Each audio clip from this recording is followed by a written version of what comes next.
दोस्तों नमस्कार। आज हम इस वीडियो में एक ऐसी जानकारी लेके आए हैं जो आप उम्मीद नहीं रख सकते। दोस्तों हम सब जानते हैं कि एक सिक्का सिर्फ एक पहलू से नहीं बन सकता। एक सिक्के के दो पहलू हैं। तो आप कहना चाहेंगे कि इस सिक्के के दो पहलू से कहीं ना कहीं कोरोना का क्या संबंध है। दोस्तों देखिए, कोरोना एक बहुत ही बड़ी भयानक महामारी है जिसकी वजह से पूरी दुनिया, पूरी मानवता परेशान है। इसमें कोई संदेह नहीं है। लेकिन जब आप इसके प्रभावों को एनालाइज करेंगे, जब आप देखेंगे इसके कि क्या क्या प्रभाव हुए हैं या आगे क्या क्या हो सकते हैं, तो आपको लगेगा कि कोरोना के नुकसान तो ज्यादा हैं ही, बट कुछ न कुछ फायदे भी हैं। देखिए, मुख्यतः एक आदमी के जीवन में, एक मानव के जीवन में क्या क्या फायदे हो सकते हैं कि वो बहुत बड़ा आदमी बन जाए, जो कि कोरोना बना नहीं सकता, बहुत ही पैसा कमा ले, ये अपॉर्चुनिटी कोरोना दे सकता है। उसका स्वास्थ्य इंप्रूव हो जाए, ये कोरोना से संभव है।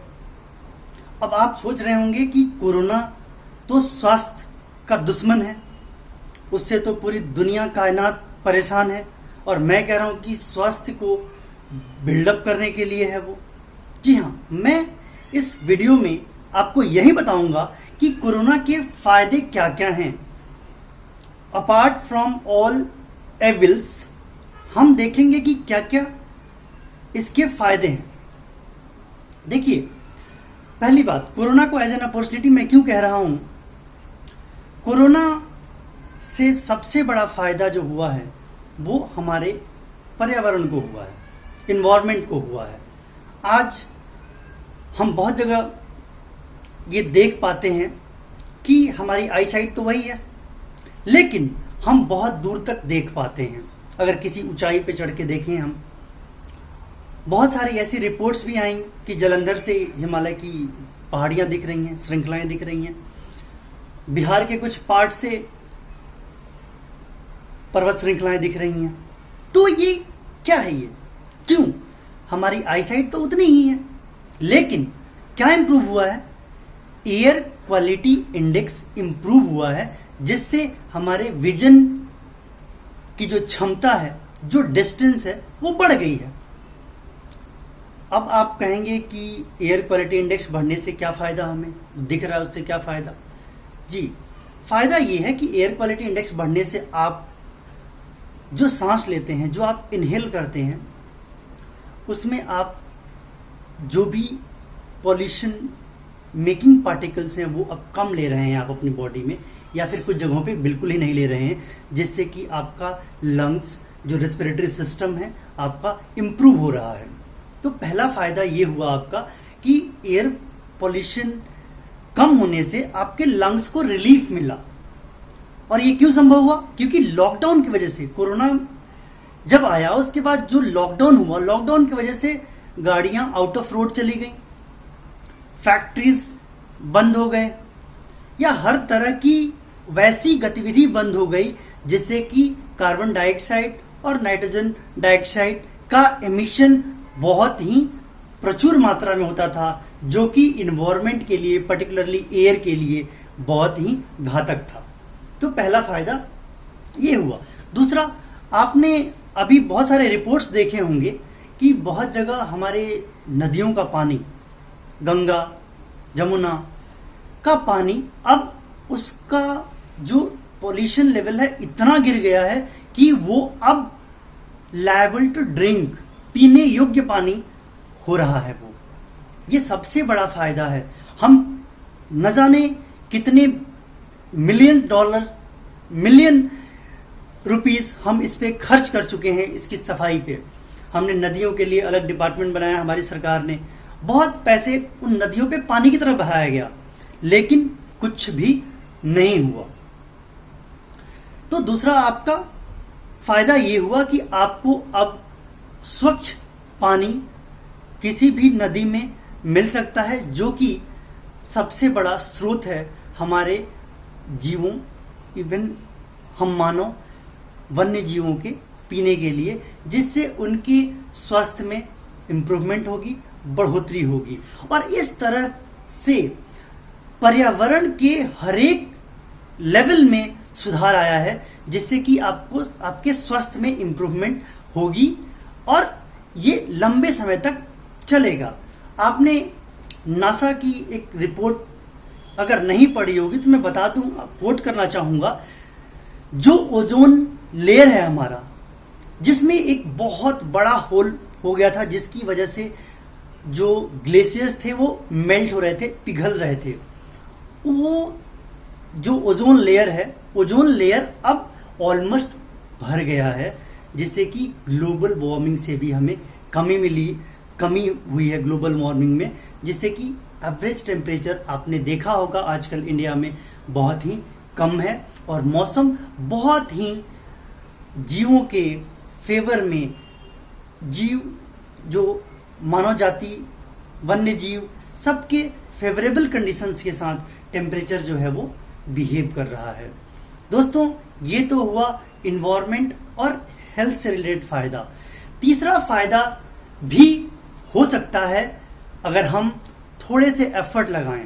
आपको पता होगा, कोरोना आउटब्रेक के बाद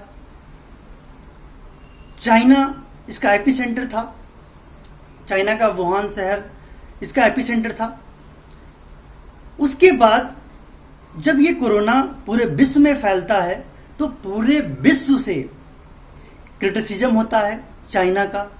उसकी इकोनॉमी उस समय पे स्लो जाती है, लेकिन उसकी तैयारी अच्छी थी या फिर जानकारी छुपाई गई, जो भी हो, उसने अपने आप को फिर से पटरी पे ला लिया। लेकिन उसके खिलाफ जो गुस्सा है वो भारत में ही नहीं, अमेरिका में ही नहीं, पूरे यूरोपियन कंट्रीज में ऐसा फैला है, जिससे कि हमें ये लगता है कि इकोनॉमिक पॉइंट ऑफ व्यू से देखें तो भारत चाइना का एक बहुत ही बढ़िया ऑप्शन साबित होगा, अगर हम सर्टेन थिंग्स को इम्प्रूव करें।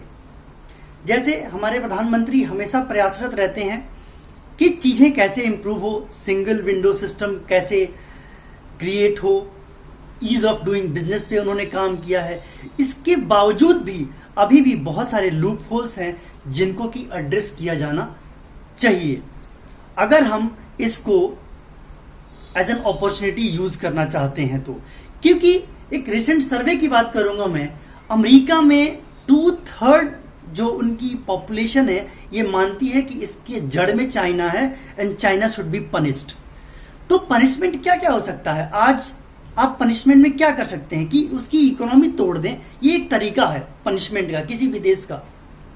तो आप ये देखिए कि अगर चाइना से बहुत सारी कंपनियां, अगर जो भी अमेरिकी कंपनीज है, क्योंकि सबसे ज्यादा इन्वेस्टमेंट अमेरिका का है वहां पे, जापान का है, ब्रिटेन का है, स्पेन का है, बहुत सारा इम्प्रूव वहां पे इन्वेस्टमेंट है चाइनीज रीजन में। अब कोरोना ने उनके घर में इतनी तबाही मचाई कि वो सारे अब एक ग्रुप बना के एक मोटिव से काम कर रहे हैं कि China should be punished economically and any other possible way. तो इसमें सबसे आसान है कि उनको इकोनॉमिक पनिशमेंट देना। इकोनॉमिक पनिशमेंट देने में वो क्या कर सकते हैं, वो European group, American group, Japanese, ये क्या करेंगे कि अपनी कंपनीज को वहां से शिफ्ट करके दूसरा लोकेशन ढूंढेंगे। अब हमारे यहां एक ऐसी अपॉर्चुनिटी है जिसमें कि हमारे पास स्किल्ड, नॉन स्किल्ड वर्कफोर्स प्रचुर मात्रा में है। हमारे यहाँ पढ़े लिखे और लिबरल क्वालिटी के लोग भी बहुत हैं यहाँ पे, तो उनको आसानी से मिल सकता है। एक बहुत बड़ा बाजार, एक बहुत बड़ा घरेलू बाजार है इंडिया में, जो उनके लिए मुफीद कंडीशन है यहां पे शिफ्ट होने का। उसके बाद यहां पे रेल कनेक्टिविटी, हवाई कनेक्टिविटी, और शिप्स की कनेक्टिविटी विद अदर कंट्रीज बहुत ही अच्छी है, जो कि फेवर में है किसी भी बिजनेस पर्सन को, कंपनीज को यहाँ पे आके और इन्वेस्ट करना और काम करने के लिए। तो दोस्तों, हुई ना बात ये कि हमें एक इकोनॉमिक अपॉर्चुनिटी मिली है, लेकिन उसके लिए कुछ सुधार हमारे जो कंडीशंस हैं, जो ईज ऑफ डूइंग बिजनेस है, उसमें करना होगा, जिससे सुगमता से कंपनीज आके अपने आप को स्टैब्लिश करें और उनको किसी भी तरह की कोई परेशानी एस्टेब्लिशमेंट में ना हो, चाहे वो किसी भी तरह की परेशानी की बात हम क्यों न करें, चाहे कच्चे माल की उपलब्धता हो जो हमारे यहाँ कमी है, उसके बाद हमारे यहाँ लॉ एंड ऑर्डर सिचुएशन के डर से लोग डरते हैं। बट सरकारें बदलने के साथ ही बहुत सारी चीजें इंप्रूव हुई हैं, लेकिन बहुत बड़ा एक पार्ट बाकी है जिस पे काम करना है, और उसको अगर हमने इंप्रूव कर दिया तो आप देख सकते हैं कि जो कंडीशंस विश्व में बन रहे हैं, जो चाइना के साथ जो सलूक करना चाहिए, उसके लिए जो विश्व अपने आप को मानसिक तौर पे तैयार कर रहा है, वो कहीं ना कहीं उसमें हमें एक अपॉर्चुनिटी नजर आएगी। हम भारतवासी, हमारे भारत को एक नई औद्योगिक क्रांति मिल सकती है, सिर्फ और सिर्फ जो कंडीशंस हैं, जो ईज ऑफ डूइंग बिजनेस हैं, उसमें सुधार की जरूरत है। तो देखा आपने, हमारे लिए कोरोना एक वरदान साबित हो सकता है, कुछ पार्ट पे हो भी गया है, इन्वायरमेंटल और पोल्यूशन पार्ट पे, लेकिन अब इसको इकोनॉमिक अपॉर्चुनिटी में अगर हम बदल दें तो ये हमारे लिए एक वरदान साबित होगा। बहुत बहुत धन्यवाद आपका। नमस्कार।